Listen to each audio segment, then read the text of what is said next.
താഴെത്തട്ടിലെ മനുഷ്യർ, പണിയെടുത്ത് പൊറുക്കുന്ന മനുഷ്യർ, അനാഥരും ദുഃഖിതരും ഏകാകികളും തിരസ്കൃതരും നിന്ദിതരുമായിട്ട് ഇപ്പോഴും കഴിയുന്ന മനുഷ്യർക്ക് ഏകാവലംബമായിട്ട് ഇന്ന് ലോകത്തുള്ളത് ഇടതുപക്ഷ പ്രത്യയശാസ്ത്രമാണ്. നേരത്തെ പറഞ്ഞല്ലോ, കഴിഞ്ഞ 10 വർഷത്തെ ഭരണം കൊണ്ട് ഈ താഴെത്തട്ടിൽ പറയുന്ന ആളുകൾക്കൊരു പ്രയാസം ഉണ്ടായിട്ടില്ല.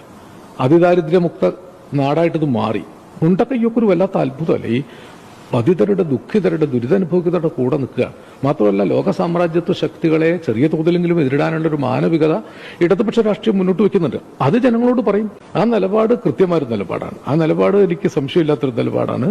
ഇടതുപക്ഷത്തിന്റെ മാനവിക രാഷ്ട്രീയമാണ്, മാനവികതയാണ് നമുക്ക് പ്രധാനം. തൃശ്ശൂരിനൊരു വലിയ രാഷ്ട്രീയ പശ്ചാത്തലമുണ്ട്. അച്യുതമേനോന്റെ സ്ഥലം എന്ന നിലയിൽ എത്രയോ വലിയ KK വാര്യർ ഉണ്ടായിരുന്ന സ്ഥലമാണ്, KP രാജേന്ദ്രൻ ഉണ്ടായിരുന്ന സ്ഥലമാണ്, കീരനെപ്പോലുള്ള ആളുകൾ ഉണ്ടായിരുന്ന സ്ഥലമാണ്. ആദ്യമായി കേരളത്തിലൊരു ട്രേഡ് യൂണിയൻ പ്രസ്ഥാനം കീരന്റെ നേതൃത്വത്തിൽ കമ്മ്യൂണിസ്റ്റ് മാനിഫെസ്റ്റോ ഒക്കെ പ്രചരിക്കുന്നതിന് മുമ്പ് തന്നെ ഉണ്ടായ സ്ഥലമാണ്.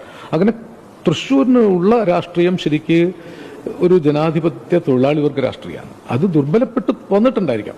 ആ ദുർബലപ്പെട്ട മേഖലയിൽ അതെവിടെയാണ് ദുർബലപ്പെട്ടതെന്ന് അറിഞ്ഞ് അവിടെ ചെന്ന് ആളുകളോട് കാര്യങ്ങൾ പറഞ്ഞ് മനസ്സിലാക്കി ഈ രീതിയിൽ സത്യസന്ധമായും ആത്മാർത്ഥമായും മറ്റുള്ളവരെ ദുഷിക്കാതെയും മറ്റുള്ളവരുടെ രാഷ്ട്രീയത്തെ നിന്ദിക്കാതെയും മനുഷ്യപക്ഷ രാഷ്ട്രീയം പറഞ്ഞ് തെരഞ്ഞെടുപ്പിനെ നേരിടാമെന്നാണ് എൻ്റെ വിചാരം.